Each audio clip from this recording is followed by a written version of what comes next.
नक्कली भुटानी शरणार्थी प्रकरणमा पक्राउ परेका सांसद टोप बहादुर रायमाझीलाई 3 दिन थुनामा राखेर अनुसन्धान गर्न अदालतको अनुमति। कान्तिपुर समाचारमा आज भ्रष्टाचारमा संलग्नलाई कारबाहीको माग गर्दै आज पनि विभिन्न ठाउँमा प्रदर्शन। प्रधानमन्त्री पुष्पकमल दाहालले काठमाडौँ स्थित विभिन्न कूटनीतिक नियोगका प्रतिनिधिहरूलाई बोलाएर दिए देशको अवस्थाबारे जानकारी। बीमा अनुदान रकम समयमै नपाए कृषि बीमा बन्द गर्ने बीमा कम्पनीहरूको चेतावनी। यो सँगै हामीसँग हुनेछन् अबदेखि विद्यार्थीले अनलाइनबाटै विदेश पढ्न जाने अनुमति प्राप्त गर्न सक्ने र 22 लाख नागरिक विदेशिदा देखिएको सामाजिक समस्या। अन्तर्राष्ट्रियमा थाइल्यान्डमा भएको निर्वाचन र खेलकुदमा ए डिभिजन लिगको अपडेट। नमस्कार, अब मुख्य समाचार। नक्कली शरणार्थी प्रकरणको अनुसन्धान अन्तिम चरणमा।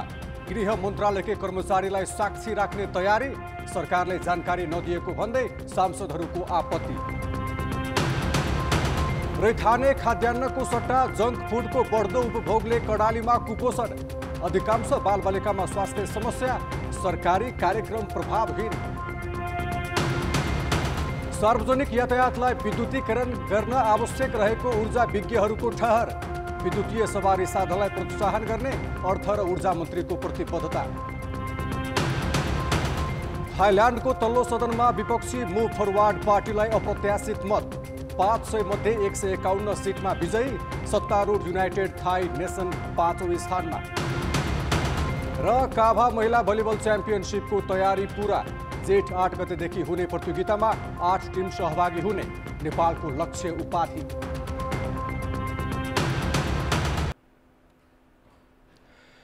अनुसन्धानको अन्तिम चरणतिर पुगेको नक्कली भुटानी शरणार्थी प्रकरणमा आरोपीहरू पक्राउ पर्ने क्रम रोकिएको छैन। 11 दिनदेखि फरार रहेका पूर्व उपप्रधानमन्त्री टोप बहादुर रायमाझी पक्राउ परेसँगै यो प्रकरणमा 13 जना प्रहरी हिरासतमा पुगेका छन्। रायमाझीलाई 3 दिन हिरासतमा राखेर अनुसन्धान गर्न अदालतले अनुमति दिएको छ। अझै 3 जना फरारको सूचीमा छन्। बिचौलिया आफैले ल्याएको योजना कार्यान्वयनमा गृह मन्त्रालय र राजनीतिक नेतृत्वको कस्तो सञ्जाल तयार भयो र कसरी कार्यान्वयनमा पुग्यो, प्रहरीले अहिले यसको सम्पूर्ण फेहरिस्त तयार पारेको छ। 11 दिनदेखि प्रहरीको खोजीको सूचीमा रहेका नेकपा एमालेका नेता तथा पूर्व उपप्रधानमन्त्री टोप बहादुर रायमाझी आइतबार काठमाडौँको बुढा नीलकण्ठबाट पक्राउ परे। नक्कली भुटानी शरणार्थी प्रकरणमा पक्राउ पर्ने रायमाझी 13औं व्यक्ति हुन्। अनुसन्धानमा संलग्न अधिकृतका अनुसार 2076 सालमा भुटानी शरणार्थी समस्या समाधानका लागि भन्दै कार्यदल बनाउनुपर्छ भन्ने मुख्य योजनाकार नै रायमाझी देखिएका छन्। तर यहाँ बिचौलियाको योजनामा गृह मन्त्रालय प्रयोग भएको डरलाग्दो दृश्य देखिन्छ। नेपालीलाई भुटानी शरणार्थी बनाएर अमेरिका पठाउन सकिने योजना केशव दुलाल र सानु भण्डारीले बनाएका हुन्। योजनाकार भण्डारी र रायमाझी मामा भान्जा नाता पर्ने व्यक्ति हुन्। रायमाझीले योजना कार्यान्वयनका लागि तत्कालीन गृहमन्त्रीका सुरक्षा सल्लाहकार इन्द्रजित राईसँग समन्वय गरेको पाइन्छ। यता अर्का बिचौलिया सन्देश शर्माले मन्त्री थापाका छोरा प्रतीक र इन्द्रजितका छोरा निरजसँग सम्बन्ध बनाएर कार्यदल बनाउने योजना बनाउन लगाएका थिए। गृहमन्त्री थापा र सचिव प्रेम राईले 3 सदस्यीय कार्यदल बनाइदिए। यो सबै प्रक्रियामा सहभागी मध्ये पूर्व सचिव राई र मन्त्री थापा बाहेक सबै हिरासतमा पुगेका छन्। प्रतीक र निरज फरारको सूचीमा छन्। आफूलाई निर्देशन दिने गृह मन्त्रालयमाथि नै प्रहरीले अनुसन्धान गरिरहेको सम्भवतः यो पहिलो पटक हो। यसमा हेर्नु, सचिव समातेको छ, गृहमन्त्री समाते छ, अभियुक्त बनाउँदा बाउ छोरा समात्या छन्। यस्तो बिरलै केस हुन्छ। होइन भन्दै प्रहरीले अनुसन्धानबाट गलाएर सचिवलाई गराएर मन्त्रीसम्म पोलाउने। सुडान काण्डमा त खालि आइजीआईहरू मात्र परेको थियो, माथि त कोही पनि गएन। मतलब यस्तो घटना चाहिँ मलाई लाग्दैन योभन्दा अगाडि भएको थियो जस्तो लाग्छ। यो वास्तवमा एउटा कोसे ढुङ्गा नै हो। त्यसो त भुटानी शरणार्थी प्रकरणमा पक्राउ परेकाहरूलाई प्रमाणित गर्नुपर्ने अर्को चुनौती छ। त्यसका लागि अमेरिका जाने सपना देखेर ठगिएकाहरू सबैभन्दा ठुलो प्रमाण हो। 124 जनाको उजुरीमा करिब 23 करोड ठगिएको खुलेको छ। तर प्रहरीका अनुसार यसको कारोबार अरबौँको हुन सक्छ।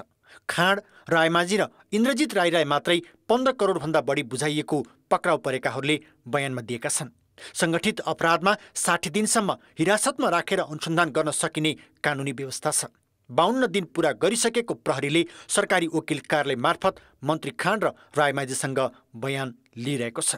मुद्दा लैजान अब बढीमा 8 दिन मात्रै बाँकी रहेको अवस्थामा सरकारी वकिलको भूमिका पनि उत्तिकै प्रभावकारी हुनुपर्ने देखिएको छ। योभन्दा अगाडि ललिता प्रकरणमा 24 दिनपछि प्रहरीले मुद्दा बुझायो, खोइ त सरकारी वकिलले के अङ्ग पुगेन भनेर थन्काइदियो। त्यस्तो पाइन्छ? पाइन्न नि। त्यसमा सबभन्दा पहिला सरकारी वकिल सेन्सिटिभ हुनु पर्यो। त्यसपछि यसलाई सहयोग पुर्याउनलाई म त भन्छु जो समात्यका अभियुक्तहरू उहाँहरूले स्पष्टसँग कुरा राखिदिनु पर्यो। राज्यको कुरा छ, यो अन्तर्राष्ट्रिय चासोको विषय छ। प्रहरीले नक्कली शरणार्थीको नाम कहाँ र कसले राख्यो भन्ने साक्षीका रूपमा गृह मन्त्रालयका केही कर्मचारीलाई राख्ने तयारी गरेको छ। शरणार्थी इकाइमा काम गर्ने कर्मचारी निर्णायक नभएकाले उनीहरूलाई मुद्दा चलाउने भन्दा सोधपुछ गरेर पक्राउ परेका सचिव र मन्त्रीको भूमिका प्रमाणित गर्ने साक्षी प्रमाणका रूपमा उपस्थित गराउन महानिधिवक्ता कार्यालयको सुझाव रहेको स्रोतको दाबी छ। कान्तिपुर समाचारका लागि क्यामेरामा हेम परसाई, विकास जोशी र सञ्जय लुटेलका साथमा रमेश धमला, काठमाडौँ। प्रतिनिधि सभाको बैठकमा सांसदहरूले नक्कली भुटानी शरणार्थी प्रकरणबारे कुनै जानकारी नदिएको भन्दै सरकारको आलोचना गरेका छन्। प्रतिनिधि सभाको शून्य र आकस्मिक समयमा बोलेका सांसदहरूले सभामुखले रुलिङ समेत गरिसकेको अवस्थामा सरकारले तत्काल जवाफ दिनुपर्ने भन्दै माग गरेका हुन्। नेकपा एमालेका सांसद ठाकुर गैरेले यो प्रकरणमा सरकारले कहिले जवाफ दिने भन्दै प्रश्न गरेका थिए। उनले यो विषयमा सरकारले आलटाल गरिरहेको आरोप समेत लगाए। यस्तै राष्ट्रिय स्वतन्त्र पार्टीका सांसद सन्तोष परियारले पनि गृह मन्त्रीको जवाफ माग गर्दै खेद प्रस्ताव पारित गर्न आग्रह गरेका छन्।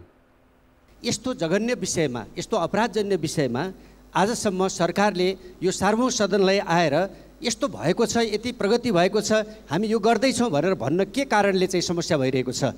आज देशव्यापी रूपमा यो भ्रष्टाचारका विरुद्धमा सिङ्गो देश आन्दोलित छ, अन्तर्राष्ट्रिय जगतको ध्यान आकर्षण भएको छ। नेपाली राजनीतिलाई जति लज्जित बनाएको छ, म सामान्य सभामुख मार्फत नेपाल सरकारका गृह मन्त्रीलाई संसदमा आएर त्यो घटनाको छानबिन कहाँ पुगेको छ जवाफ दिन हुन अनुरोध गर्दछु। र नेपाल राष्ट्रको लागि म सामान्य सभामुख मार्फत नेपाल सरकारलाई यो घटनाप्रति लज्जा बोध गरेर खेद प्रस्ताव पास गर्न अनुरोध गर्छु। प्रतिपक्षी दलका सांसदहरूले सरकारले आलटाल गरिरहेको भनेपछि सत्तारूढ माओवादी केन्द्रका सांसद देवेन्द्र पौडेलले अहिले आइरहेको विषयलाई विषयान्तर गर्न नहुने भन्दै यसलाई निष्कर्षमा पुर्याउन सहयोग गर्नुपर्ने बताए। उनले यो प्रकरण सकिएपछि यति ओम्नी लगायतका भ्रष्टाचारका काण्डको छानबिन गर्नुपर्ने माग गरे। ओम्नी प्रकरण, सेक्युरिटी प्रिन्टिङ प्रेस प्रकरण, बालुवाटार प्रकरण, कहिलेकाहीँ एनसेल प्रकरण, सुन प्रकरण, तस्करी प्रकरण जस्ता विषयहरू छन्, उठेका थिए।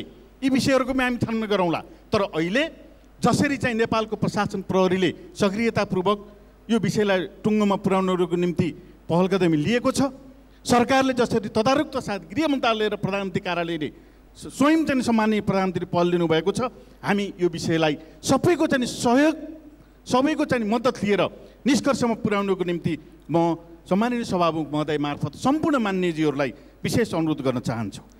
राष्ट्रिय स्वतन्त्र पार्टीका सांसद मनिष झाले शरणार्थी प्रकरण चलिरहेका बेला शीर्ष नेताहरूको निरन्तर भेटघाटले आशंका जन्माएको बताए।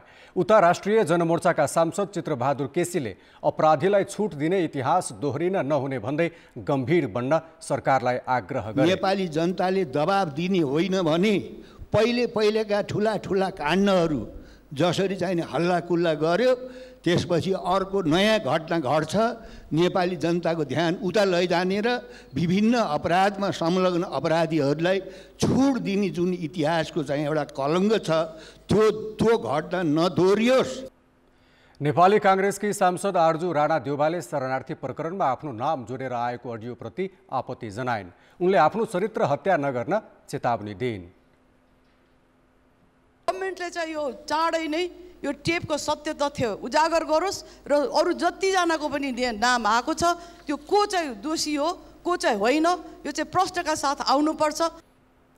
आजको बैठकमा संघीय संसदको संयुक्त बैठक र संयुक्त समिति कार्य सञ्चालन नियमावली मस्यौदा समिति गठन गरिएको छ। संघीय संसदको संयुक्त बैठक तथा संयुक्त समिति गठनका लागि नियमावली संशोधन समिति गठन गरिएको हो। समितिलाई 7 दिनको कार्य अवधि दिइएको छ। नियमावली संशोधन गरी संसदीय सुनवाई समिति गठन लगायतका काम अगाडि बढाउने तयारी छ। आजै भ्रष्टाचार निवारण ऐन संशोधन सम्बन्धी विधेयकलाई पनि संसदीय समितिमा पठाइएको छ। प्रतिनिधि सभाको बैठकमा सभामुख देवराज घिमिरेले सांसद टोपबहादुर रायमाझी पक्राउ परेको विषयबारे जानकारी गराएका छन्। यस्तै प्रतिनिधि सभा अन्तर्गत 10वटै विषयगत समितिको बैठक भोलि बिहान बस्ने भएका छन्। समितिको सभापति चयन नभएसम्म ज्येष्ठ सदस्यले बैठकको अध्यक्षता गर्नेछन्। नक्कली भुटानी शरणार्थी प्रकरणमा संलग्नलाई कारबाहीको माग गर्दै आज पनि विभिन्न ठाउँमा प्रदर्शन भएका छन्। नक्कली शरणार्थी प्रकरणको निष्पक्ष छानबिन गरी दोषीलाई कारबाहीको माग गर्दै मानव अधिकार तथा शान्ति समाजले आज काठमाडौँको माइती घरमा खबरदारी सभा गर्यो।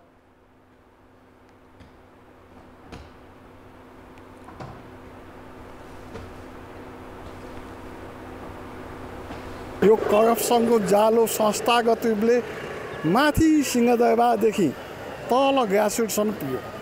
त्यति मात्रै होइन, संवेदनशील संस्थाहरू पनि भ्रष्टाचारबाट आक्रान्त भए। यो कारण के हो भने दण्डहीनता जब देखियो, जहाँ जे गरे पनि केही हुँदैन भन्ने अवस्था देखियो। प्रमुख प्रतिपक्षी दल नेकपा एमालेका 23वटा जनवर्गीय संगठनले पनि काठमाडौँमा विरोध प्रदर्शन गरेका छन्। आफ्नै नेता टोपबहादुर रायमाझी नक्कली शरणार्थी प्रकरणमा पक्राउ परेको भोलिपल्टै एमालेका जनवर्गीय संगठनहरूले दोषीलाई कारबाहीको माग गर्दै प्रदर्शन गरेका हुन्। प्रदर्शनमा सहभागीहरूले माओवादीका तत्कालीन लडाकु शिविरमा भएको भ्रष्टाचारको पनि छानबिन गर्न माग गरेका छन्। अरू पनि केसहरू नेपालमा चाहिँ भ्रष्टाचारको रूपमा जुन एउटा अहिले मुद्दाको रूपमा चाहिँ आइरहेका छन्, चाहे त्यो माओवादी क्यान्टोनमेन्टको घोटालाको कुरा होस् वा अरू पनि मुद्दाहरू जे जति छन्, वाइट बडी काण्डको कुरा होस्, यी सबै कुराहरूलाई चाहिँ अब सतहमा ल्याउनु पर्यो, छानबिन गर्नु पर्यो। यसैगरी नेकपा क्रान्तिकारी माओवादी निकट मजदुर संगठनहरूले पनि माइतीघर मण्डलामा भ्रष्टाचार नियन्त्रणको माग गर्दै प्रदर्शन गरेका छन्। यो प्रकरणमा त यो त एउटा चरम अवस्थामा पुगिसकेपछि त्यो लुकाउन छिपाउन नसकेर बाहिर आएको होइन। अब जो आएका छन् तिनलाई पनि कारबाही गर्नु पर्यो, जो आएका छैनन् तिनलाई पनि गर्नु पर्यो।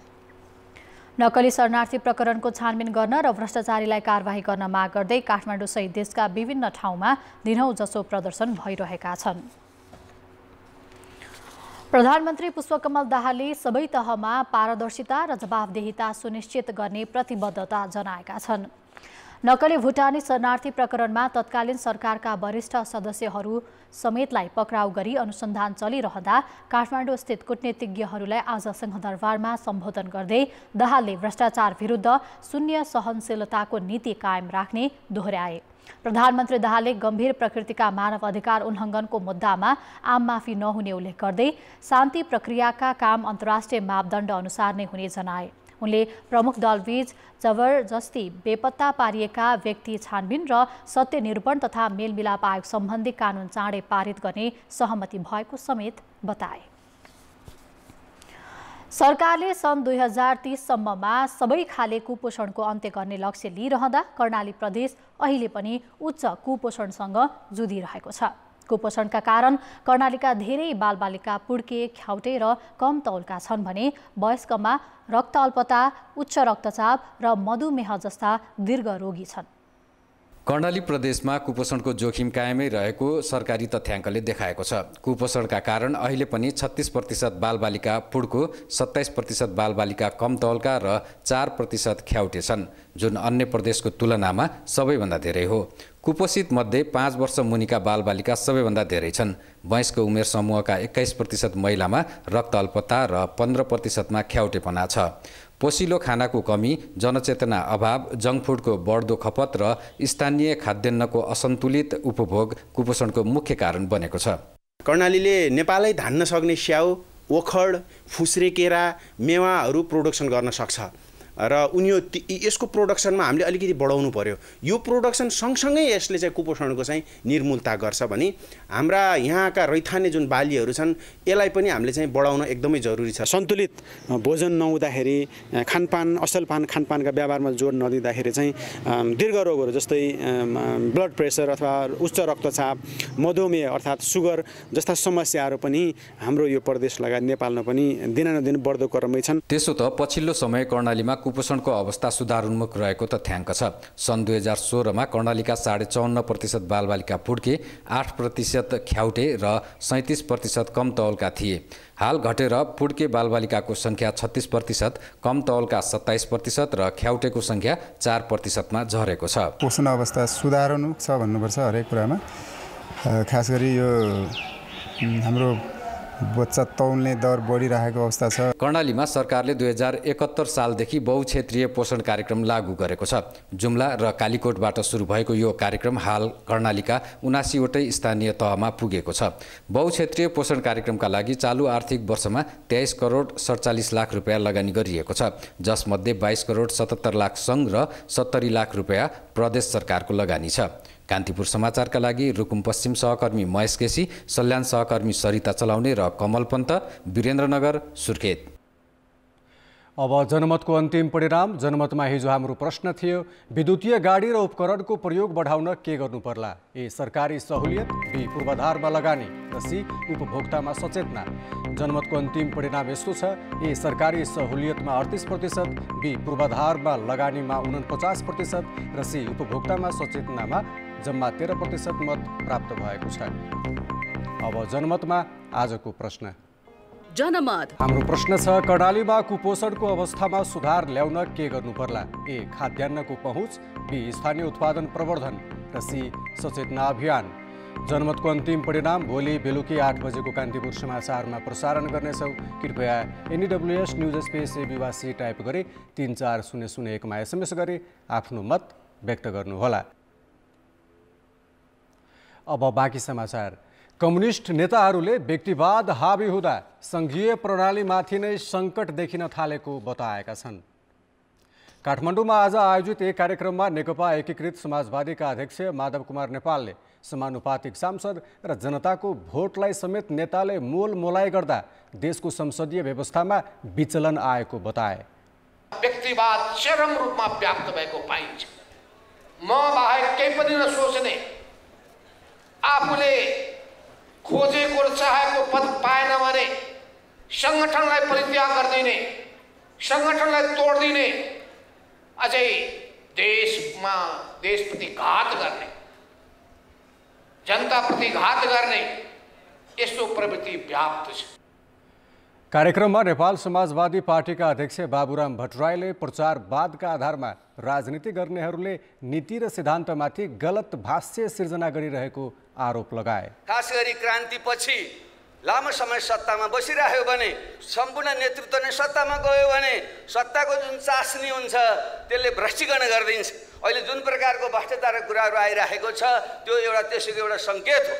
त्यसैले हामीले निरन्तर आफूले कसरी क्रान्तिकारी गरिरहने, कसरी त्यो भ्रष्टीकरणबाट बस्ने भन्ने कुरा एउटा हो भने अर्को समयानुकूल अहिलेको एजेन्डा के हो त्यसलाई ठम्याएर जनताको चाहना के हो त्यो ठम्याएर हामीले जनतालाई साथमा लिएर जान सक्नुपर्छ। नेपाल कम्युनिस्ट पार्टीका महासचिव नेत्र विक्रम चन्दले बहुदलीय व्यवस्थाले शिक्षा, स्वास्थ्य लगायतका जनताका नैसर्गिक अधिकारलाई व्यापारीकरण गरेको बताए। विदेशमा उच्च शिक्षा अध्ययनका लागि चाहिने वैदेशिक अध्ययन अनुमति पत्र NOC लिन अब काठमाडौँ नै धाउनु नपर्ने भएको छ। सार्वजनिक सेवा प्रवाह छिटो छरितो बनाउने सरकारको लक्ष्य अनुसार शिक्षा मन्त्रालयले आजदेखि NOCमा अनलाइन प्रणाली लागू गरेको हो। उच्च शिक्षा अध्ययनका लागि विदेशमा जान चाहने विद्यार्थीले अध्ययन अनुमति पत्र NOC पत्र लिन घन्टौँ लाइनमा बस्नुपर्ने बाध्यता थियो। यस्तो अवस्था अन्त्य गर्न शिक्षा मन्त्रालयको वैदेशिक अध्ययन अनुमति पत्र शाखाले सोमबारदेखि अनलाइनबाट NOC वितरण सुरु गरेको हो। विद्यार्थीले अनलाइन माध्यमबाट आवेदन दिएपछि कागजातहरू भेरिफिकेसन गर्ने, राजस्व दाखिला गर्ने र NOC आफै प्रिन्ट गर्न सक्ने व्यवस्था मिलाइएको छ। नो अब्जेक्सन सर्टिफिकेट चाहने विद्यार्थीले अभिभावक पनि गुहार्नु नपर्ने, हैन आफैले कोठामा बसी आफ्नै चाहिँ कम्प्युटरबाट फर्म भर्न सक्ने अनि आफैले प्रिन्ट आउट गर्न सक्ने सर्टिफिकेट प्रिन्ट आउट गर्न सक्ने त्यहीँबाट पैसा पनि चाहिँ तिर्नुपर्ने चाहिँ रकम तिर्न सक्ने। यस्तै शिक्षा मन्त्रालयले 23वटा विभिन्न बैंक तथा वित्तीय संस्थासँग सम्झौता गरी विदेशी मुद्रा सतै गर्न सकिने व्यवस्था समेत मिलाइएको छ। यसका अलावा विद्यार्थीको विवरण हेर्न राष्ट्रिय परीक्षा बोर्ड तथा अध्यागमन विभागसँग पनि जोडिसकेको मन्त्रालयको भनाइ छ। यसबाट विद्यार्थीको समय र रकम समेत बच्ने भएको छ। एनओसीलाई चाहिँ कम्प्लिटली फेसलेस, पेपरलेस र क्यासलेस बनाउँछु। किनभने सेवा प्रवाह गर्ने निकाय हो हाम्रो यो, त्यस कारणले चाहिँ त्यसलाई बनाउँछु भनेको थिएँ। सम्माननीय प्रधानमन्त्रीज्यूले पनि गो अहेड भनेर भनेको आधारमा र माननीय मन्त्रीज्यूहरूको सहयोगको आधारमा र हाम्रो विङ्सले काम गरेको आधारमा आज हामी यो खुसी अलि साटासाट गर्ने अवस्थामा आइपुगेका छौँ। अनलाइनबाट विद्यार्थी भाइ बहिनीहरूलाई एउटा चाहिँ अटोनोमस सर्भिस दिनको लागि हामी सक्षम हुनेछौँ। यसको परिणामस्वरूप आजको दिनसम्म हामीले राष्ट्रिय परीक्षा बोर्डको एपिआई इन्टिग्रेट गरेका छौँ, नागरिक एपको एपिआई इन्टिग्रेट गरेका छौँ, इमिग्रेसनको एपिआई इन्टिग्रेट गरेका छौँ। तर स्नातकोत्तर तह र त्यसभन्दा माथिका तह अध्ययन गर्न जाने विद्यार्थीका लागि अनलाइन सुविधा उपलब्ध छैन। उनीहरू काठमाडौँमै आउनुपर्नेछ। अनलाइनबाट एनओसीसँगै विदेशी मुद्रा सतै गर्न पाउने भएपछि विद्यार्थी र अभिभावक खुसी छन्। एक दिनमा काम नभए अर्को दिनसम्म लाइन लाग्नुपर्ने पालो आएन भने चाहिँ 2-4 दिनै जान्थ्यो र अहिले अनलाइन भइसकेपछि अब आफै घरमा बसेर अनलाइन फर्म भरिसकेपछि घरमै आफ्नो डकुमेन्ट पुग्छ। त्यो चाहिँ एकदम राम्रो लाग्यो। विश्वका 106वटा देशमा 70 भन्दा बढी विषयमा अध्ययनका लागि नेपाली विद्यार्थीहरू विदेशिने गरेका छन्। चालु आर्थिक वर्षको 10 महिनामा 91,217 जनाले एनओसी लिएका छन् भने यस अवधिमा वैदेशिक अध्ययनका नाममा 67 अर्ब रुपियाँ बाहिरिसकेको छ। कान्तिपुर समाचारका लागि क्यामेरामा सञ्जय लुइटेलका साथ नारायण किलम्बु, काठमाडौँ। अर्थ र विकास। ऊर्जा उद्यमी तथा विज्ञहरूले विद्युतीय सवारीको प्रवर्धनमा खुकुलो नीति लिन सरकारलाई सुझाव दिएका छन्। कान्तिपुर मिडिया ग्रुपले आज गरेको कान्तिपुर इभी डायलग 2023मा बोल्दै उनीहरूले नेपालमा विद्युतीय गाडीको सङ्ख्या बढे पनि सरकारी नीतिमा सुधार आवश्यक रहेको औँल्याए। विद्युतीय सवारीको प्रयोगमा जोड दिन र स्थिर नीति लिन उनीहरूले सुझाए। कुनै पनि व्यवसाय गर्दाखेरि एउटा लङ टर्म पोलिसी स्टेबिलिटी भयो अनि त्यही अनुसारले प्लान गर्नु पायो भने पो अनि मूल्य पनि ल मेरो चाहिँ 7 वर्षमा उठे पनि हुन्छ अथवा चाहिँ नि म गर्छु भनेर हामीले भन्न पाउँछौँ। अब तर आज सुरु गरेको छु बिजनेस, अब अर्को वर्ष के हुन्छ हामीलाई थाहा छैन हैन। सो यो पोलिसी स्टेबिलिटीले पनि यसमा एकदमै ठुलो असर गरेको छ भन्ने ठान्छु म। मलाई त लाग्छ राम्रो रिसर्चै भएको छैन नेपालमा हैन। हाम्रो वायु प्रदूषणको बारेमा हैन, हाम्रो चाहिँ यो जस्तै अहिले दिएकै इन्सेन्टिभ्समा जति पनि इभीहरू भित्रेको छ त्यसले के प्रभाव पारेको छ त? साँच्चै त्यो राइट मान्छेलाई गएको छ त हैन? त्यसको इफेक्टिभनेसको बारेमा हैन, त्यो समग्रमा एउटा अध्ययन गरेर मलाई लाग्छ पोलिसी बनाउनु पर्छ। संविधान आइसकेपछि वातावरणमा स्वच्छ वातावरणमा बस्न पाउने अधिकारलाई सुनिश्चित गर भनेर सर्वोच्च अदालतले दर्जनौं मुद्दाहरू फैसला गरेको छ र त्यो फैसलाको आजसम्म कार्यान्वयन नभएर पटक पटक अदालतको ढोका चाहिँ ढकढकाउनु परिरहेको छ। ऊर्जा मन्त्री शक्ति बस्नेतले विद्युतीय सवारीमा थप सुविधा दिने बारे सरकारले छलफल गरिरहेको बताए। यसको उपयोगबारे व्यापक रूपमा जनचेतना फैलाउन आवश्यक रहेको उल्लेख गर्दै मन्त्री बस्नेतले नागरिकलाई प्रोत्साहन गर्नका लागि विभिन्न कार्यक्रम ल्याउने तयारी गरिरहेको जानकारी दिए। इन्फ्रास्ट्रक्चर निर्माणका कुराहरू हुन् र प्रमोसनल एक्टिभिटिजहरूलाई अझ अर्गनाइज्ड रूपमा अगाडि बढाउने कुराहरू हुन्। यो तीनटै क्षेत्रमा सरकार कमिटेड छ। मैले दोस्रो कुरा यति भने अरू प्राविधिक रूपमा हामी त्योभन्दा अगाडिको छलफल अहिले गर्न नसकौँला। विद्युतीय सवारीको गति बढाउने नीति र पूर्वाधार विषयक दोस्रो सत्रमा बोल्दै अर्थमन्त्री प्रकाश शरण महतले विद्युतीय सवारीलाई प्रोत्साहन गर्न सरकार स्पष्ट रहेको बताए। ट्याक्सको बारेमा यस विषयमा यो डिस्कसन गर्नु भएको होइन। तपाईँलाई थाहा छ ट्याक्सको विषय चाहिँ अहिले यो बजेट अगाडि चाहिँ छलफल गर्ने। तपाईँको कुरा सुने, के ठिक छ के बेठिक छ, समग्र यो एकाङ्की एउटा कोणबाट चाहिँ निर्णय लिइँदैन, बहुआयामिक कोणबाट चाहिँ निर्णय लिइन्छ र त्यो बजेट भाषणमा तपाईँले चाहिँ थाहा पाउनुहुन्छ। अरू त मैले भनिहालेँ, हामी चाहिँ यो क्लिन इनर्जी बेस्ड यो ट्रान्सपोर्टेसन सिस्टम र अरू चाहिँ हाम्रो चाहिँ युजमा हामी चाहिँ जानुपर्छ। पूर्व मन्त्री तथा विज्ञहरूले अहिलेका नीति कार्यक्रमले सन् 2045सम्म शून्य कार्बन उत्सर्जनको प्रतिबद्धता पूरा नहुने औल्याए। उनीहरूले विद्युतीय सवारीलाई प्राथमिकता दिई पेट्रोलियम पदार्थको आयात घटाउन सुझाव दिँदै आफूले गरेका प्रतिबद्धता कार्यान्वयनमा तत्परता देखाउन सरकारलाई आग्रह गरे। छलफल भएर बनेको छ, यसमा सरकारले सिरियसली लगानी गर्ने हो भने र यसको लागि एनडीसी इम्प्लिमेन्टेसन प्लान भनेर पनि भनिसकेको छ, जुन क्याबिनेटमा गएको 2 हप्ता भइसक्यो, त्यो पास भएको छैन। यद्यपि त्यो प्लानमा लगानी गर्ने हो भने यो हासिल गर्न सकिन्छ। इलेक्ट्रिक भेहिकलमा जुन कर दरमा मात्र हुँदैन, यसको इकोसिस्टम हुन्छ। जसरी अहिले तपाईँको युवाहरू तपाईँको पलायन भइरहेको छ, युवाहरूलाई रोक्नलाई पनि इलेक्ट्रिक भेहिकल एडप्टेसन चाहिँ गर्न सकिन्छ। इलेक्ट्रिक भेहिकल एडप्टेसन चाँडै गर्न सकिन्छ। त्यो भनेको अहिले तपाईँको मेकानिकल इन्जिनियर तपाईँको ठोकठाक गरेर हुँदैन। यो भनेको पुरा तपाईँको युनिभर्सिटीबाट इन्जिनियर आएर गर्नुपर्ने हुन्छ। यातायातमा चाहिँ त्यो खरिद गर्दै अहिले नयाँ टेक्नोलोजी विद्युतीय अलि महँगो छ डिजल पेट्रोल भन्दा, सरकारले केही न केही सब्सिडी दिने या त्यस्तो गाडी किन्दाखेरि चाहिँ ब्याङ्किङ रेट इन्ट्रेस्ट रेट चाहिँ घटाइदिने पोलिसी लिएर पनि सार्वजनिक बसहरूका निम्ति चाहिँ अलि सहुलियत दरमा दिएपछि उपभोक्ताले पनि अनि तिर्ने डिजल महँगो भनेको डिजल पेट्रोलबाट चल्नेलाई उति र विद्युतीयलाई उति तिर्नुपर्ने जुन छ त्यो नपर्ने स्थिति हुन्छ। साझालाई जस्तै सरकारले पैसा दिएर किन्ने त हुन्न, निजी क्षेत्रले त आफ्नो पैसाको लगानी ब्याङ्कको ब्याज सबै जोडेर गर्नुपर्दा अलिकति त्यहाँ चाहिँ सब्सिडी दिनुपर्छ किन्दा, या त भन्सा रेट घटाइदिने या पब्लिकहरूका निम्ति चाहिँ सरकारले सब्सिडी दिएर पनि विद्युतीय ठुला वाहनहरू सञ्चालन गर्न प्रोत्साहन गर्नुपर्छ। नेपाल विश्वमै प्रदूषित सहरको सूचीमा रहनु राम्रो नभएको उल्लेख गर्दै सहभागीहरूले विद्युतीय सवारीलाई प्रवर्धन गर्न र अल्पकालीन र दीर्घकालीन नीति लिन सुझाए। बीमा कम्पनीहरूले बीमा अनुदान रकम समयमै नपाए कृषि बीमा बन्द गर्ने चेतावनी दिएका छन्। सरकारले रकम उपलब्ध नगराए यही जेठ 7बाट कृषि बीमाको दाबी भुक्तानी र नयाँ बीमा लेख जारी नगर्ने निर्णय उनीहरूले गरेका छन्। सरकारले 2069 सालदेखि कृषि बीमा शुल्कमा अनुदान दिँदै आएको छ। सुरुमा बीमा शुल्कमा 50% अनुदान दिने गरेकोमा बढाएर अहिले 80% पुर्याइएको छ। तर अनुदान बापतको झन्डै 3 अर्ब बराबरको रकम सरकारले कम्पनीहरूलाई दिन बाँकी छ। निर्जीवन बीमा कम्पनीहरूका अनुसार सरकारले 2077 यता माछाको अनुदान दिएको छैन। बाली बीमाको अनुदान पनि 2078 असोजदेखि चैतसम्मको आंशिक मात्र दिएको छ। पशुपन्छी बीमाको 2078 असोजदेखिको बाँकी छ। कृषि मन्त्रालयले प्रक्रियागत उल्झन तयार गरी अनुदान रकम भुक्तान आनाकानी गर्न खोजिरहेको बीमकहरूको आरोप छ। ब्युरोक्रेटिक रोल चाहिँ उहाँहरूलाई पुगेन जस्तो मैले देखेको छु।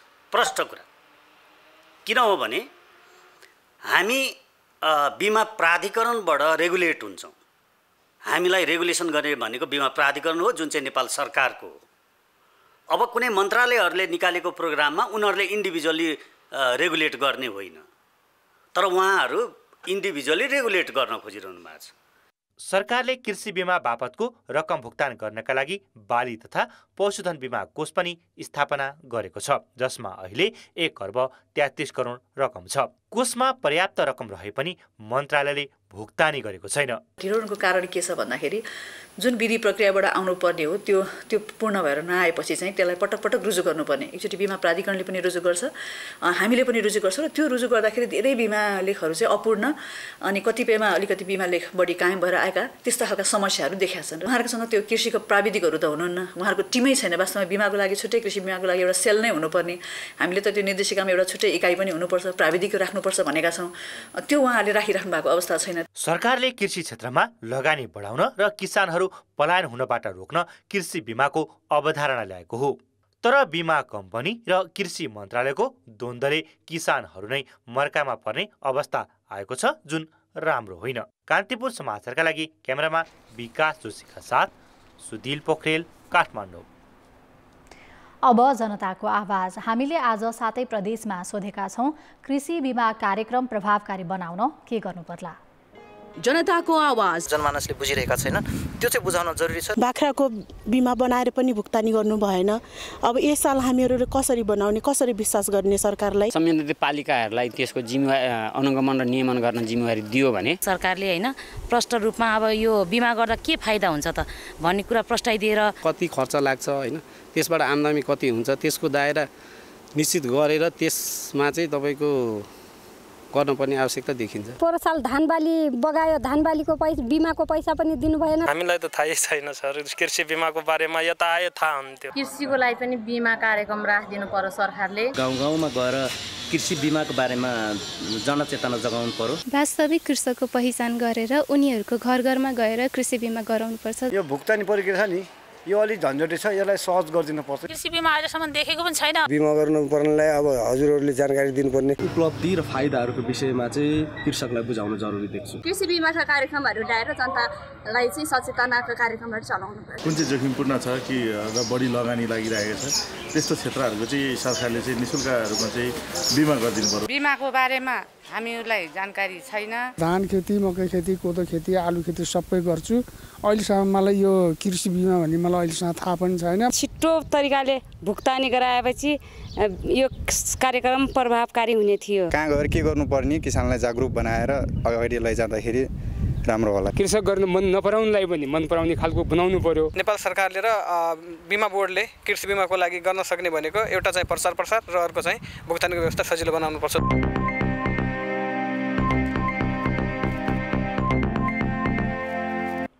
अब अन्तर्राष्ट्रिय समाचार। थाइल्यान्डका मतदाताहरूले आमूल परिवर्तनको नारा दिएर चुनावमा उर्लिएको विपक्षी दल मुभ फरवर्ड पार्टीको पक्षमा आश्चर्यजनक अभिमत प्रकट गरेका छन्। संसदको तल्लो सदनको 500 सिटका लागि हिजो भएको निर्वाचनमा मुभ फरवर्ड पार्टीले सबैभन्दा बढी अर्थात् 151 स्थानमा जित हात पारेको छ। पूर्व प्रधानमन्त्री थाक्सिन सिनावात्राकी छोरीले नेतृत्व गरेको तथा सर्वाधिक स्थान जित्ने प्रक्षेपण गरिएको Pheu Thai party move forward भन्दा 10 सिट कम जित्दै दोस्रो भएको छ। 2014मा जननिर्वाचित सरकारलाई अपदस्थ गर्दै सत्ता हातमा लिएका तत्कालीन प्रधान सेनापति तथा वर्तमान प्रधानमन्त्री प्रयुथ चान ओचाको दल युनाइटेड थाई नेसन पार्टी जम्मा 36 स्थानमा सीमित भई 5औं स्थानमा छ। उपप्रधान तथा स्वास्थ्य मन्त्री अनुतिन चार्न भिरकुल नेतृत्वको भूम जय थाई पार्टी भने 71 सिट सहित तेस्रो भएको छ। निर्वाचनको परिणाम आए लगत्तै मुभ फरवर्ड पार्टीका हार्वर्ड शिक्षित 42 वर्षीय अध्यक्ष पिता लिमजा रोएन रातले ट्विट गर्दै देशको 30औं प्रधानमन्त्री बन्न आफू तयार रहेको उद्घोष गरेका छन्। फ्यू थाई पार्टीले पनि आफ्नो पराजय स्वीकार गर्दै लिमजालाई सरकार गठनमा सघाउने बताएको छ। मुभ फरवर्डका अध्यक्ष लिमजाले 6 दलीय सत्ता गठबन्धनको प्रस्ताव गरेका छन्। ब्रेकपछि पुनः स्वागत छ। नेपाल दूरसञ्चार प्राधिकरणको वैधानिक प्रक्रिया पूरा नगरेका मोबाइल आजदेखि नचल्ने भएका छन्। राजस्व सङ्कलन घटिरहँदा व्यक्तिगत रूपमा ल्याउने मोबाइलमा सरकारले कडाई गरेको छ। मोबाइल फोनको अवैध आयात, प्रयोग र बिक्री वितरण रोक्न भन्दै प्राधिकरणले आजदेखि mobile device management system MDMS अनिवार्य गरेको हो। वैशाख 26 को मन्त्री परिषद बैठकले MDMS प्रणाली कार्यान्वयनमा ल्याउने निर्णय गरेको थियो। अब नेपालमा आयात र प्रयोग गरिने मोबाइल सेट MDMS प्रणालीमा दर्ता नगरे ती अवैध मानिन्छन्। दर्ता नगरेका सेटमा मोबाइल नेटवर्क सेवा चल्ने छैन। सरकारले वैदेशिक रोजगारबाट फर्किएका श्रमिकलाई 2वटा मोबाइलमा भन्सार छुटको व्यवस्था गरेको छ। त्यस्तो सुविधा दावी गर्न श्रमिकले वैदेशिक रोजगारमा कम्तीमा 6 महिना काम गरेको हुनुपर्छ। एउटा त जेनरल सबै पब्लिकले पाउने छुट अनुसारको भयो भन्छ। जेनरल सबै पब्लिक अनुसारको जुन दर्ता गर्ने प्रक्रिया छ त्यो अनुसार भइ नै हाल्यो। जुन उहाँहरूलाई विशेष छुट छ एउटा श्रमिकको लागि भन्छ, त्यसमा चाहिँ के हुनुभयो भने श्रमिकको छुट अन्तर्गत आएछ भन्ने कुरा उहाँहरूले भन्सार विभागमा भन्सारमा चाहिँ आउँदाखेरि त्यो डिक्लेयर गर्नुपर्छ। त्रिभुवन विमानस्थलमा चेक जाँचका क्रममा एउटा भन्दा बढी मोबाइल ल्याउनेलाई राजस्व तिराउन थालिएको छ। व्यक्तिगत प्रयोजनका लागि विदेशबाट ल्याई भन्सार कार्यालयमा जाँच पाँच भएका मोबाइल सेट भने MDMS प्रणालीमा स्वत दर्ता हुनेछन्। सुविधामा पाउने बाहेकका मोबाइल भन्सारमा दर्ता नगरी बाहिर लगिसकेको फोन फेरि दर्ता हुने छैन। सुविधामा पाउनुभयो त्यो आफैले दर्ता गर्न सक्नुहुन्छ। त्यो आफ्नो पासपोर्ट या चाहिँ एराइभल भिसा या बोर्डिङ पास केको आधारमा दर्ता गर्न सकिन्छ। त्यो एउटा फोन त त्यसले भ्यालिडिटी पाउनुभयो। त्योभन्दा बढी छ र राजस्व तिरिएको छैन भने त त्यस्ता फोनहरू पछि नचल्न सक्छन् र त्यसको जिम्मेवार भन्सार कार्यालय हुँदैन। व्यक्तिगत प्रयोजनका लागि विदेशबाट ल्याइएका मोबाइल सेट सम्बन्धित व्यक्ति स्वयंले एमडीएमएस प्रणालीमा इन्ट्री गर्न सक्छन्। उनीहरूले राहदानी वा नागरिकताका साथै बोर्डिङ पासको प्रति एमडीएमएस प्रणालीमा इन्ट्री गर्नुपर्नेछ। तर विमानस्थलमा मोबाइल दर्ताको प्रक्रिया झन्झटिलो भएको यात्रुहरूको गुनासो छ। जापानबाट आउँदा अब हुन त एउटा आफ्नो र एउटा ल्याउन पाउने भन्ने सिस्टम रहेछ। यहाँ पनि एउटा पनि ल्याएको पनि मैले पैसा तिर्नु पर्नलाई सिस्टम छैन त्यति राम्रो। हुन त अब जापानको सिस्टम धेरै राम्रो भएर यहाँ नराम्रो लागेको पनि हुनसक्छ। नेपालमा मोबाइल किन्दा प्रणालीमा दर्ता भए नभएको यकिन गरी मात्र खरिद गर्नु प्राधिकरणले अनुरोध गरेको छ। mdms.nta.gov.np मा मोबाइल दर्ता गराउन सकिन्छ। दर्ता नगरेका मोबाइल 15 दिनपछि नचल्ने प्राधिकरणले जनाएको छ। एक समय थियो मानिसहरू संयुक्त परिवारमा बस्थे, एक आपसमा दुःख सुख बाँड्थे। एकजनाको भर अर्कालाई हुन्थ्यो। समाजको आफ्नै लय थियो। तर समयसँगै रोजगारी र अवसरको खोजीमा सहर पस्ने क्रम बढ्यो। सहरकाहरू विदेश पुगे। छुटिएका सदस्यका कारण आजकल एक्लोपन र नैराश्यताले ठाउँ लिएको छ। आज मे 15 का दिन विश्व परिवार दिवस मनाइरहँदा परिवारको महत्त्व झन् टड्कारो बन्दै गएको छ। जे सोनी बेला हुने याद आउँछन् छोराछोरीको। अब आफू पनि बुढेसकाल भयो, काहीँ दबाई गर्ने पैसा हुन्न, छोराहरू घर हुन्न। अब कसले दबाई गरिदिन्छ के गर्छन् भन्ने चिन्ता हुन्छ आफूलाई पनि। धेरै हामी पीडा भएका मान्छे हामी त्यहाँ धेरै छौँ। धेरै हाम्रो छोराछोरी कहाँ गएका छन्, के खाएका छन्, अत्तो पत्तो छैन। हामी पनि सँगै बस्नु भए कति खुसी हुन्थ्यौँ। पछिल्लो समय अधिकांश नेपाली परिवारको भोगाई यस्तै छ। आर्थिक उपार्जनका साथै उच्च शिक्षा र उज्जवल भविष्यका लागि परिवारै छाडेर गाउँबाट सहर र सहरबाट विदेश हिँड्नुपर्ने बाध्यता अहिलेको यथार्थ हो। चाडबाड आउँदाखेरि यता आउँदाखेरि अब हामीलाई साह्रै दुखी बिरामी हुँदाखेरि साह्रै नै गाह्रो हुन्छ। अब के गर्ने, पैसाको लागि अब टाढा टाढा जानै पर्यो। घरमा उब्जिन्न, अब व्यवसाय केही पनि छैन। अब राम्रो राम्रो उहरू स्कुलहरू पनि छैन। 7-8 जनाको पाल्नको लागि केही त गर्नु पर्यो। यहाँ 12 क्लास पास गरेर यताउति जाँदा केही नोकरी सोकरी पाएन हैन।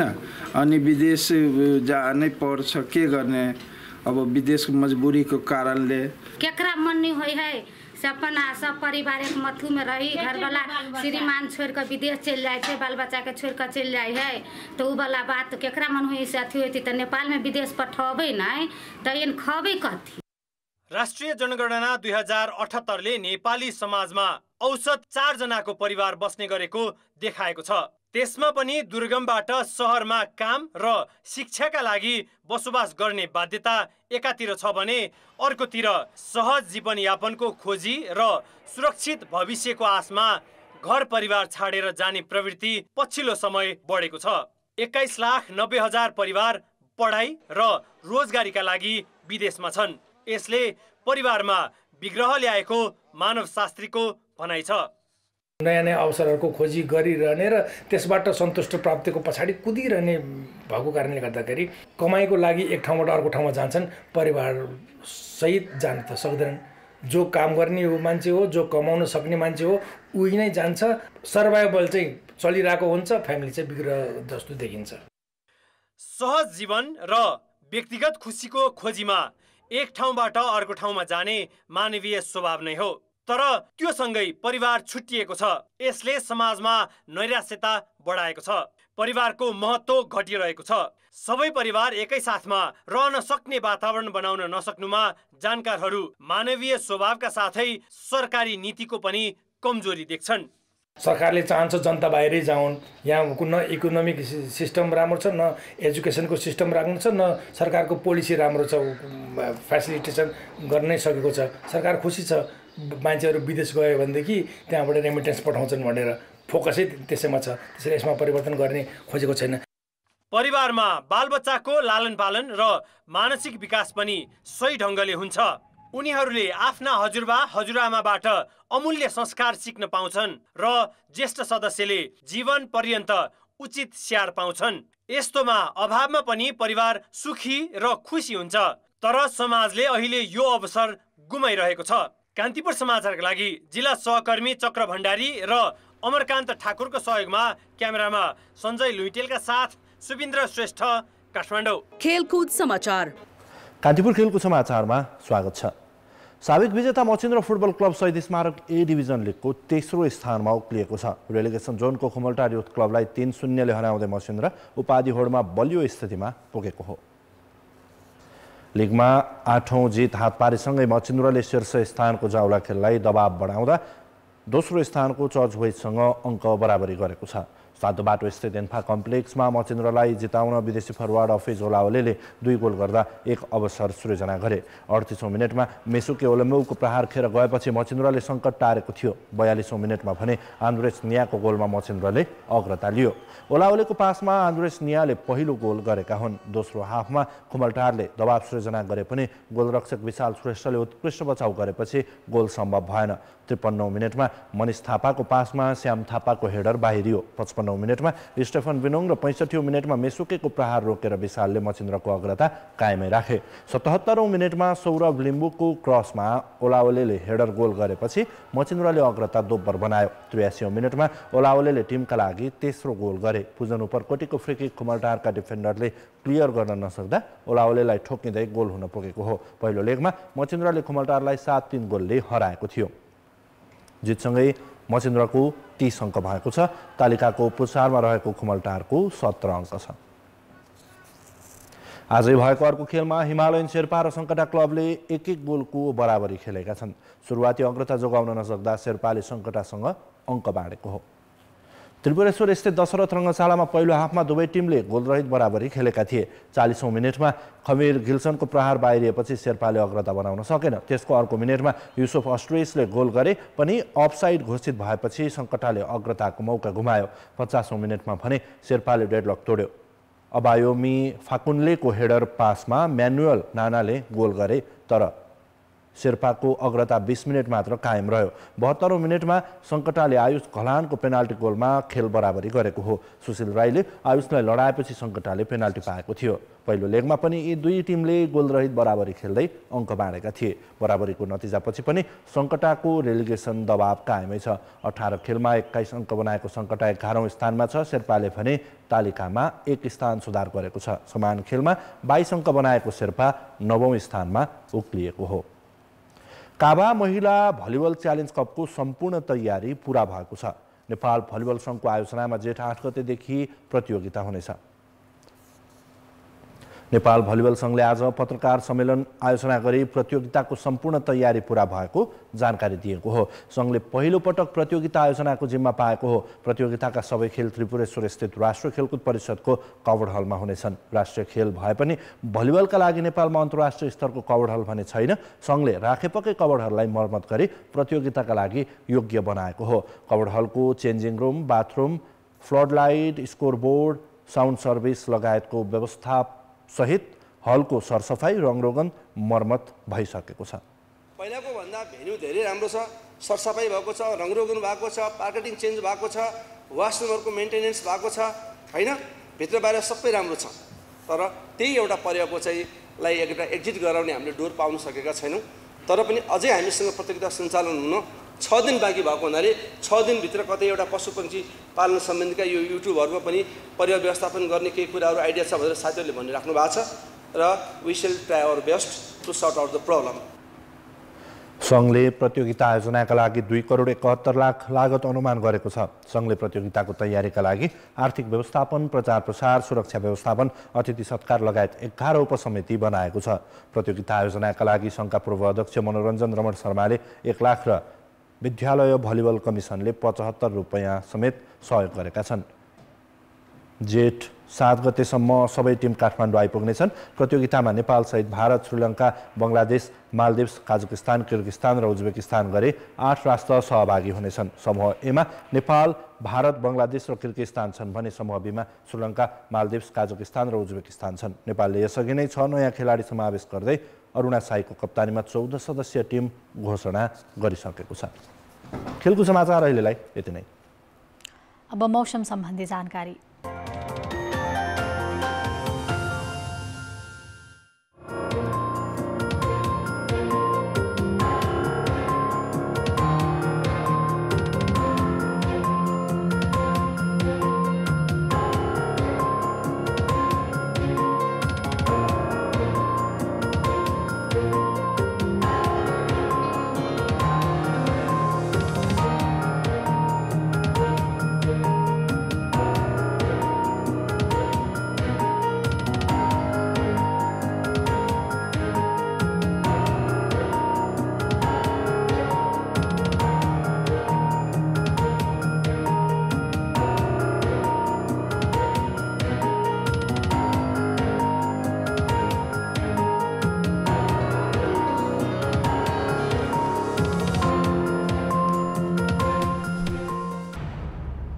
कान्तिपुर समाचार अहिलेलाई सकियो। कान्तिपुर टेलिभिजन हेर्दै गर्नुहोला।